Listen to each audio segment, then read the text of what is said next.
Welcome back to another anime review. We are reviewing an anime that's in the fucking anime because the main character is the anime of the anime title, if you know what I mean.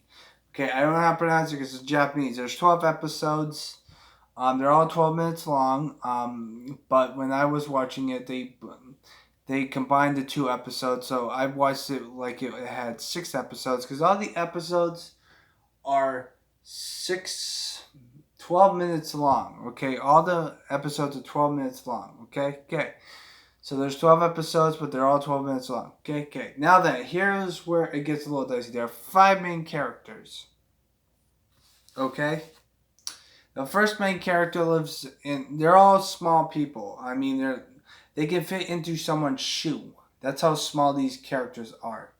Our main character lives in a house that has leaks, roofs, and you kind of feel bad for her because she lives by herself and she goes to work to just get rice and food just so that she can live on every single day. The main problem with her though is the fact that she lives in a house that's all run down to the mills because that's where her grandmother lived, and since the house is completely destroyed, she has roof leaks and stuff like that, and that's where the bottom line is. She is the main character, and you kind of feel bad for her. Okay. The second main character comes into play, and this is the first character that she gets into play. She finds out where the hell she goes because our main character knows how to talk to fucking animals.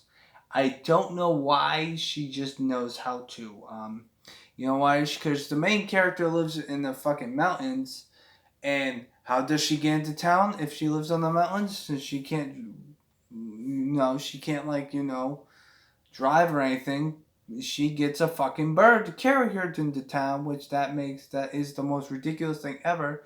But the funny thing is the fact that there's a fucking stop sign that says the bird will carry you down because the bird knows how to talk to the lady because she knows how to talk to bugs and insects and all these types of furry little creatures. First episode, all the furry creatures to help her out get across. When she has to cross the lake, a duck comes to her rescue and makes her jump onto the duck, so that the duck carries her across the lake and that way. I'll get into the episodes later. But she is our main character, and she finds out the second character in the fray because they're trying to look for job searches. Job searches in this anime is really confusing. It's like an MMO, so to speak. There's fucking jobs on the bulletin board, and you pick ones that you do. That's what they do. But it's not like, kill a fucking monster, like, fucking throw fire at someone or something like that. No, it's like everyday tasks. Like clean the shoe, dust the pan, this, that, and the other thing. Okay. She she lives with her grandfather and her little sister. That they have established house. They're not like a rundown house like the main character does, but she does have a house. She also has a family, unlike our main character, because her family's not there. She only had her grandmother, and when her grandmother died, she was by herself. Okay. Now the second character comes into play. She is the workaholic. She knows what she's doing. She knows how to do stuff, and the fact that she is the person that does all the medicine type bullshit. Okay. She's pretty much explanatory. Okay, and she's also good friends with the main character. The third main character has a little iffy when it comes to the main character. She's a rich person who likes to she goes to school. The other two characters that I mentioned do not go to school. She goes to school every day because her family's rich and they're overly protective. They're so overly protective that the freaking butler does not want her to pet a fucking dog. I mean, seriously, what the fuck? She's also scared of bugs. But she decides to become friends with the character because of the fact that the first time she met her is because of the fact that her car her tow wagon with the horses, those things, the carriage wagon with the horses drag the fucking carriage around. That's how old this anime is. What setting it is anyway.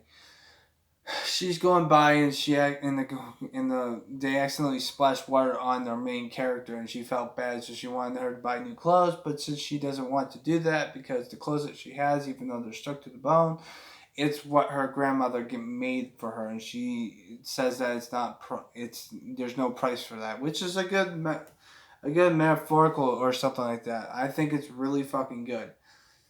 When it comes to her though, she doesn't really do that much. I mean, she gets closer to the main character and also the character above that. But other than that though, she doesn't really get into any of the characters whatsoever. Now the fourth character is a fucking cheating asshole because she works at the shrine, and what the fuck was that? I don't fucking know, and I don't really fucking care. She works at the shrine. Okay, she works at the shrine. Good for you. The only reason why I said she's a cheating asshole is because everything she does, she fucking wins. And if you want to pick a lottery, she wins that. If you want to roll a dice, she wins that. If you want to make her play poker, she'll probably win every fucking hand because she's a fucking cheating asshole. She knows how to tell. She knows how to tell fortunes and stuff, and that's why she's. And she's can also summon spirits per se. I don't know why. I mean, she scares the shit out of the second character in the main plot of things. So yeah, those are your four main characters. Now you might be wondering why I'm not mentioning the fifth main character. And this is where it gets all down here. The fifth main character doesn't really interact with the four main characters that much. She does do a fortune teller with the fortune teller during the festival, but that's pretty much about it. She does run into them at least a couple times. Then she's at the end of the thing when everyone was writing messages to the main character's grandmother in the snow. But the main thing is that she doesn't really interact with any of the characters. She's more clumsy. She likes to pop. She likes the summer. She likes to pop. Those those pool things where you blow them up and then you can put water in them. Yeah, she has a tendency to pop them all with her fucking hairdo. Don't ask me why. It's just how she does. But to be honest with you, this anime is really fucking good.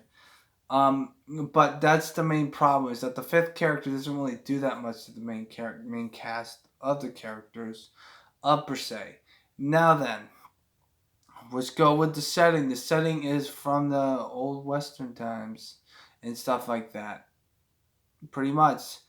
The soundtrack is phenomenal. I'll have to give it that credit.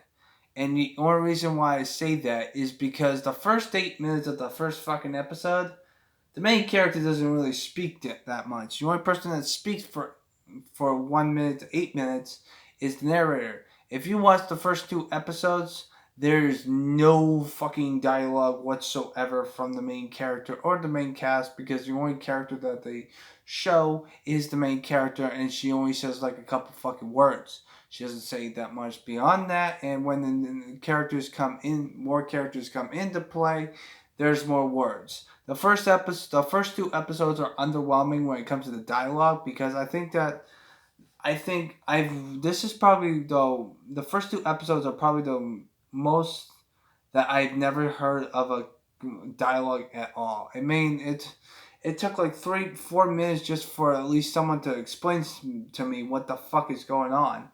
And then they just stop talking for the rest of the episode, and then another 4 minutes comes into play. Then the main character speaks for like one word, and then they move on to the next fucking play. I don't fucking get.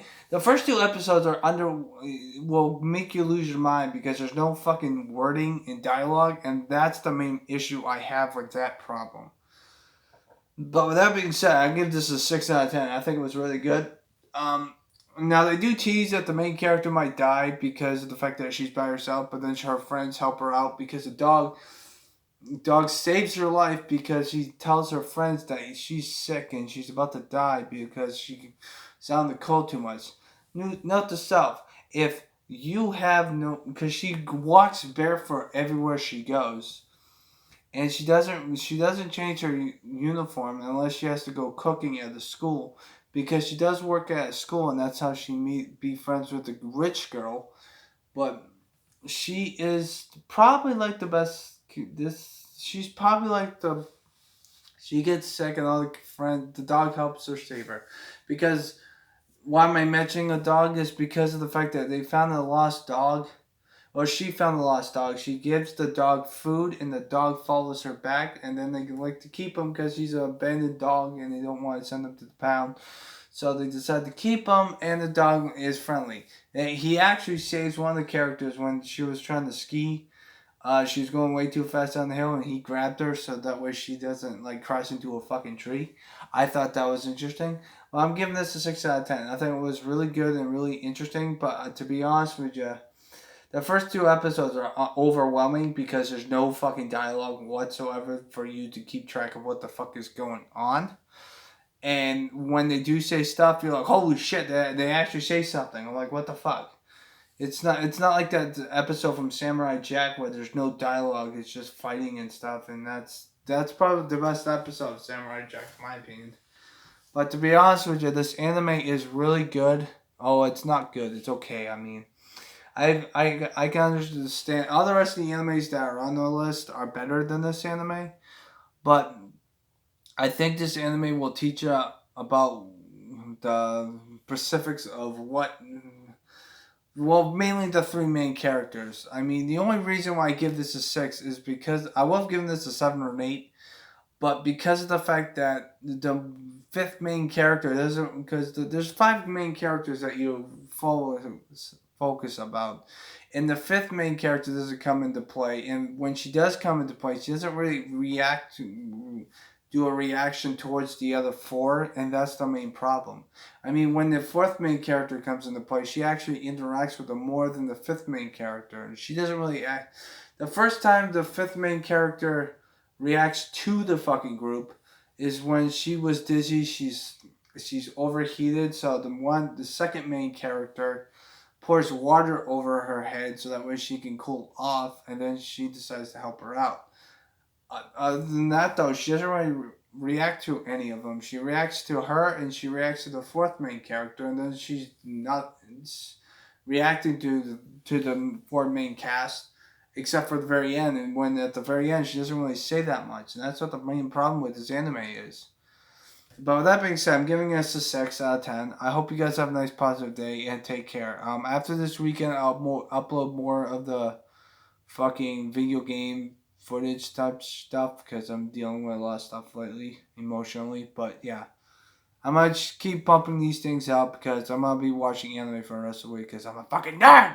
So stay positive, everyone. Hope you have a nice positive day. Woohoo!